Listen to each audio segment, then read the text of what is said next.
guys for being all here, the many churches that we have here. We have Toll Worship Center here. We have Sweetwater. We have Kraken Mesa. We have Owansa Ane. We have Fruitland Christian Fellowship. And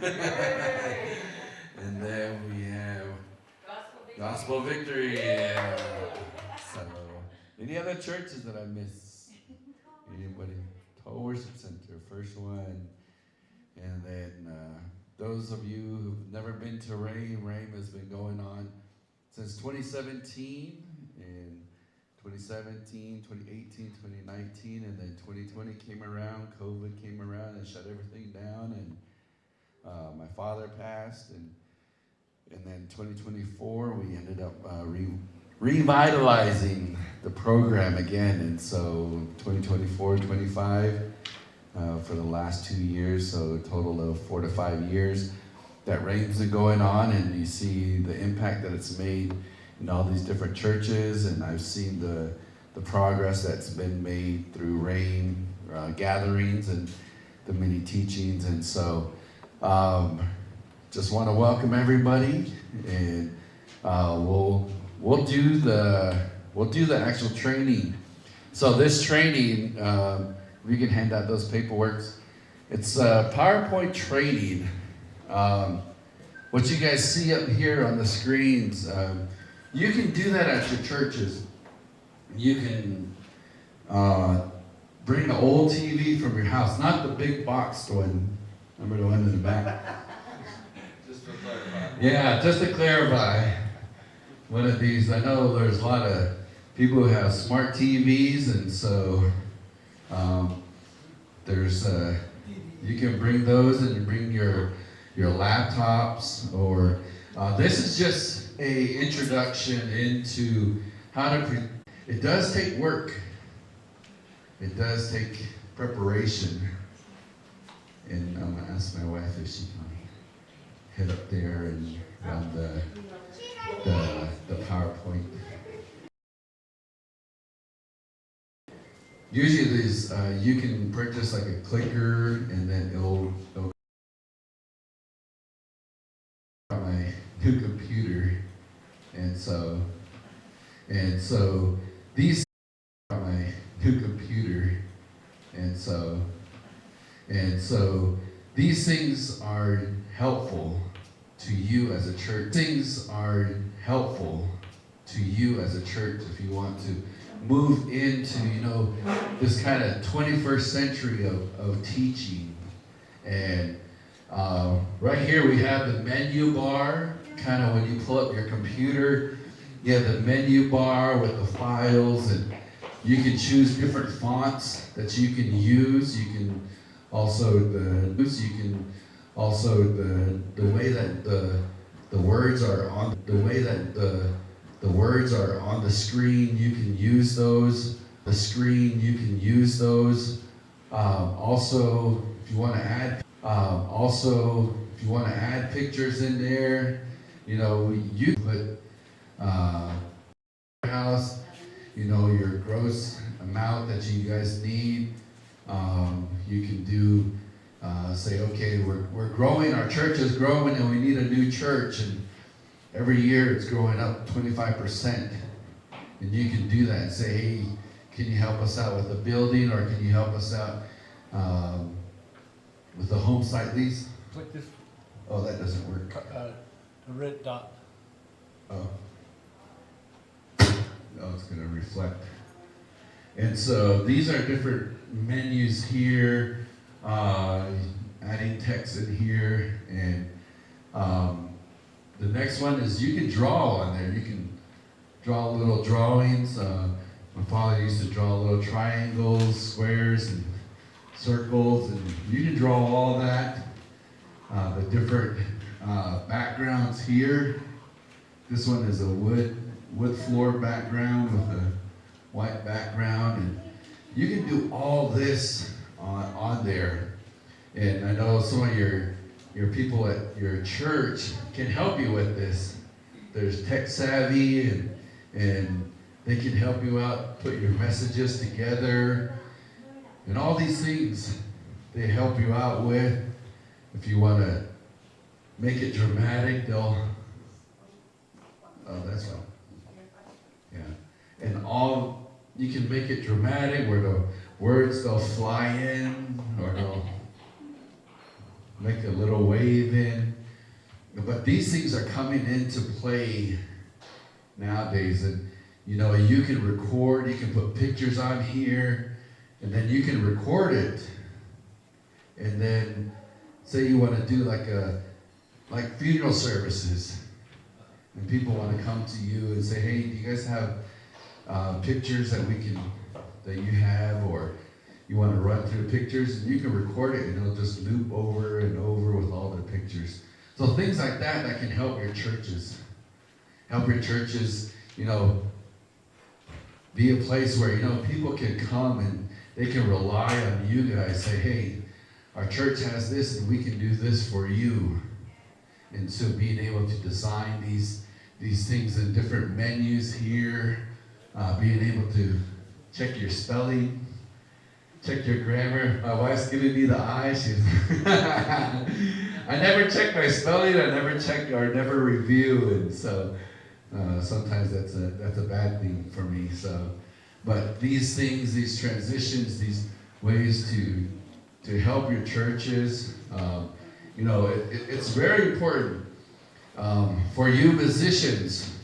You can put your words up here on the screen, and I know there's certain ways that you sing your songs or sing popular songs that you want to put it in a certain order, and you can do that.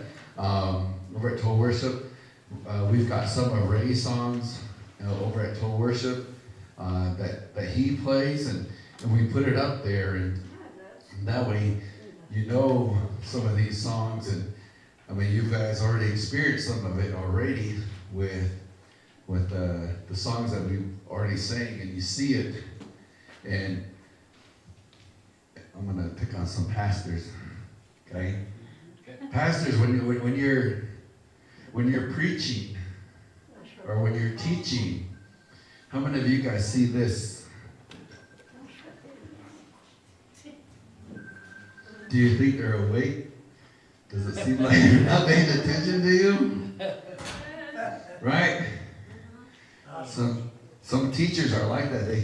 It looks like they're not paying attention, right?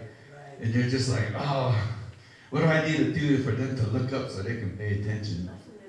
This is a great way to do that, through PowerPoint, through taking notes, through just say, hey, look up and begin to speak and see what's up there, because you want to begin to grab the attention of those who are learning from you. And rather than, you know, sometimes we see that as a teacher in high school, teaching those students, sometimes they sit down and then they just sit there. Man, there was a time that I would be able to sit at my desk and look like I was paying attention, but I would fall asleep. Like this. I have a pen in my hand and like that, and I would be asleep. But you see that in the churches. But you want to begin to grab their attention, grab them, and say, hey, look over here, I'm trying to show you something. And so, and these are ways to help you out. If you want to do that, over at Toll Worship, we started off with one screen TV right in the front. And people enjoyed it, they saw it, but then they were like this. I don't know why you have glasses, but then, yeah, maybe trifocals, being able to do that. But these are ways to help you out in your churches. When you begin to start PowerPoint, you want to begin a blank presentation. You want to, you know, open up a new file and just go up in the file. Up on top, it said file. Open that up. and then go to something new, and then you begin to create your PowerPoint. You begin to create files, and then, what happened? Well, how did I create this one? And then I want to go back to another file, like the most recent one. There's a recent application on your laptop, on your computer. You just go to recent, and all the ones that you've already done, you can go click right back on that and continue on with that. Say you got a phone call, you got to go answer a phone call or go to the church, warm up the church, and head back to home, and your computer turns off, and so, oh no, where did that file go? You just go to that, and then being able to share your account, you share your files with people. You can email it. How many of you guys have emails? Everyone has a smartphone, so I know you have an email. So you can email it to other individuals out there to share it, and then to give it to other pastors, because pastors and teachers, we learn from each other. If you've been to like a sermon who's, man, I really like what he spoke about. I wonder if I can get that. And as pastors, you can say, yeah, I'll share it with you. I'll email it to you. And you email it right then and there. And by the time that person gets home, it'll be in their inbox. Remember when we used to make copies, or remember that piece of paper or notebook that you had to hold on with all your notes? You can begin to transfer that over onto use PowerPoint to be able to present that. And PowerPoint, when we begin to learn about it, when we begin to hear it, see it, sometimes we call this death by PowerPoint. What does that mean? Does anybody know what death by PowerPoint means? Crash out. Huh? Crash out. Crash. This is what death by PowerPoint means. As they begin, the following slide presents guidelines and suggestions for the use of font color graphics when preparing PowerPoint presentation. So when you begin to do these, you want to begin to, you put these up here, put words up here. That way you, audience, can understand, all right, what is he talking about? What's an important thing that I should write down?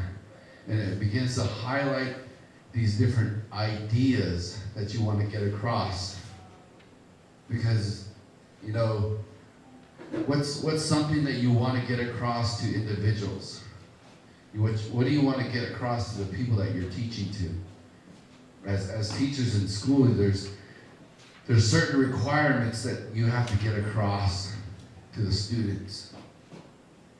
And say this one point you want to get across, and you have to put it up. You put it up here, that way hey, that's probably something I should pay attention to.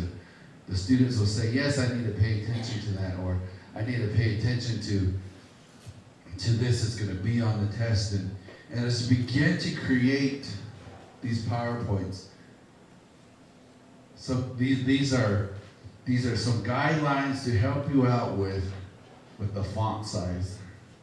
Because sometimes we go like that. Or sometimes we go, right? And so being able to put these together, being able to move your church further into the 21st century in learning and teaching, helping you out. I know some of us, we just like to go old school, right? Pen and paper, we'll do it, and we'll preach. But how many young people do you have in your church? Honestly. Take a look currently, right now, how many young people do you have? How many young adults do you have in your church? Really take a look at that. If you don't have a lot of young adults in your church, why are they not coming? Why are they not coming into the church? Why are they coming into the building? Well, all they see is a person standing maybe behind the pulpit, preaching, teaching. They want to be able to grasp something to keep them entertained and keep them focused. If it's using media, using TV, Chuck has a great facility over at his church there at Fruitland Christian Fellowship, and they bring in quite a bit of young adults there, young people there, and media helps out. We've had several people reach out to Chuck, and there's individuals that learn from that, and they help Chuck out, and they help him grow with the churches. And when you create these things, you grasp the people in there. And when you begin to create it, don't make it too small. Don't make your font too small. Make it good enough where people can see it. And this is a 40 font. I mean, we can probably go bigger, which is fine. You can go bigger. The bigger, the better. And so I made this. How difficult is that to read? You guys have it there on your paperwork. I mean, what does it say? What are you guys trying to do? And just some of the pluses and the minuses of learning to read PowerPoint, learning to put these things together in your churches. And like I said, if you want to just start out with the TV, smart TV in the front with your laptop, that's fine. And when you begin to create these, make it readable. Like making sure everybody can read it. Like this here, that's kind of like cursive writing, and what is he saying? I can't read that cursive. Young people don't know how to read cursive sometimes, right? When your grandma writes a Christmas card to you in cursive and gives it to your young one. What does this say? Yeah. So make it readable, and you gotta attract the audiences, and using different styles of words and different fonts, and using these PowerPoint. They have templates, so you don't have to really create a lot, but begin to use templates. They'll help you out. The more you work at it, the more you get good at it. It helps you out. It helps you create a better way to grasp these individuals, and sometimes when you go to places and you attend churches, they use different backgrounds, but in teaching you want to use the same backgrounds using for each slide, and they change the background. It kind of throws people off focus, and like, oh my goodness, what's going on? In the music one, only why the background has changed is because that's the chorus, and then it goes back to the verse. And when you use color is very attractive. We like to use different colors. We like to use, yeah. I like to see it in black and white. In black and white? Yeah, because my eyes, I can't see. Yeah. And the red one, I can't see. Okay, go back, yeah. So, how many of you are colorblind? It's okay, but red and greens are very difficult to see. They're very difficult to see on there for those who are colorblind. We don't know who our audience are. We don't know what they're dealing with, if they're colorblind. Some people who are colorblind, they play it off very well. And so, a lot of colors, different colors to avoid, like orange on green, red on green, purple on blue. Like you can't even see that. And so, colors are important to use if you want to utilize to get a point out. Like my brother said, it's black and white. Sometimes we just want it simple. Simple is easy, and using backgrounds. you have to measure out kind of where you're speaking at, where you're teaching at. I mean, from here to the back wall, there's probably at least 20 feet or 30 feet from here, there. Some way to attract. So some of you guys may be called to, let's speak at a big old huge conference and speak over there, and then so you put these letters in there. If the presenter talk like the way you talk, they can understand more. Yeah. There's some lady can talk, they talk a little, then they go, they're lost. Yeah, they get lost because that's kind of the death by PowerPoint. Is where the dark background on the computer screen reduces glare. I had a hard time, that 99, I couldn't see that. Yeah. Yeah. So when you begin to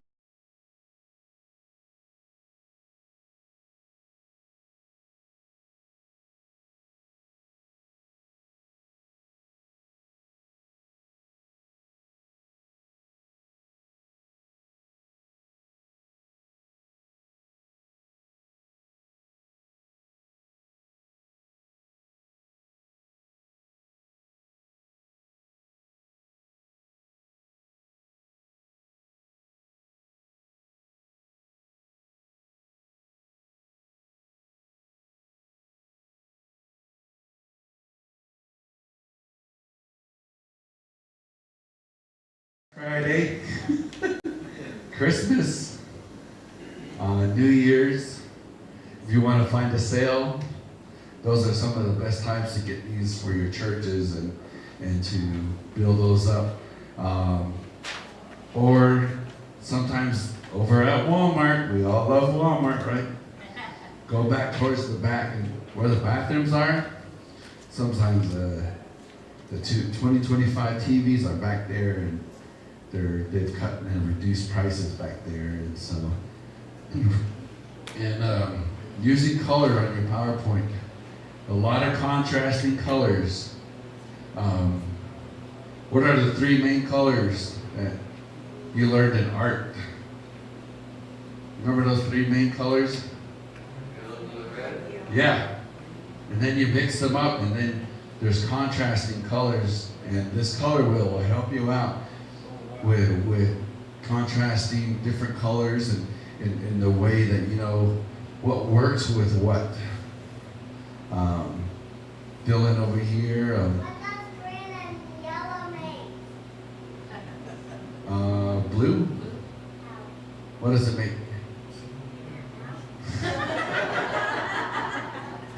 No, Dylan teaches us some of that too, and she's like, okay, what does red and blue make, Dylan?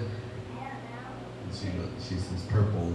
But these mixtures of colors, they help you out. They'll help you bring out these words, these ideas that you guys have. It really helps when you begin to use PowerPoint as part of your teaching or as part of your church, because it brings in the young people. I will attest to that. Over at Toll Worship, we got some media, TVs, and there's a lot of younger adults coming in, younger people coming in, because they want to learn something like this. Right, James? A lot of young people, younger individuals. And so these are ways that you can help things out at your church, making sure that things are readable. These are specific kind of guidelines to help you out. And you guys can take these paperworks with you and help you out at your churches and talk to some young people and say, hey, what does this mean and how can we do this? I know Pastor James Eaton here, he's been using the TVs with his PowerPoints, with his sermons, and the members here, they're shaking their head, they're saying, yeah. It works. Yeah. And so, and I know over at Fruitland Christian Fellowship, Chuck has it there. And I mean, Chuck can attest to the feedback, right, Chuck? Yeah. Those those putting the words up here, putting songs with the verses and the songs and those things. As part of my ministry, I've personally I'm putting the whole Navajo Bible, the whole Navajo songbook on PowerPoint, so I can give out to the different churches who need those, who are looking into using some TVs. I'm at page 141. So all in Navajo.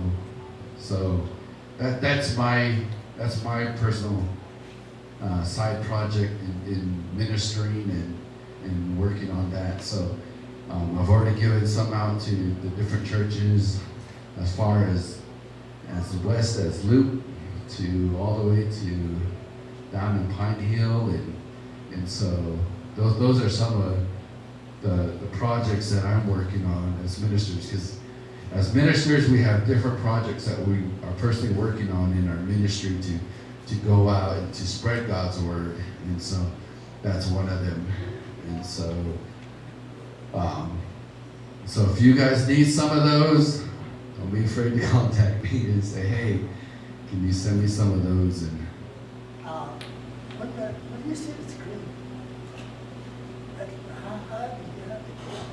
To me, I know it's better for me to see it, but I don't know how these people, but around and we install these TVs into different churches, and so those are things that we teach, and so those are things that we teach them this, how to use your PowerPoint, use the computers, and now I'm teaching you guys, because I think it's important. You're going to take this information back to your church. If you have a board and say, hey, you know what? We need this at our church. This is how we can do it. And we can reach out and to other churches. They can help us out. And there's a pastor over there in Shiprock. He knows how to do this kind of stuff. These are things to help you guys out. Really, really help you out and to improve your churches. Because, those who are sitting here now, we're not going to be here that long. The next generation is sitting over there, Dylan over there, the young lady here is going to be running around later. That's the next generation that's going to take over. And so we have to begin to, be able to utilize them, get them ready for it, right? How many of us have trained our children and taught our children, you can do this, you can do this, or we get things ready for them. We get breakfast ready for them. That way they can get up, eat breakfast, and head off to school, right? Sooner or later, they're going to have to learn it themselves.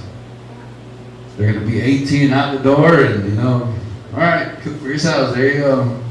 You can make your own decision. Yep. You can talk back to me. All right, you can cook.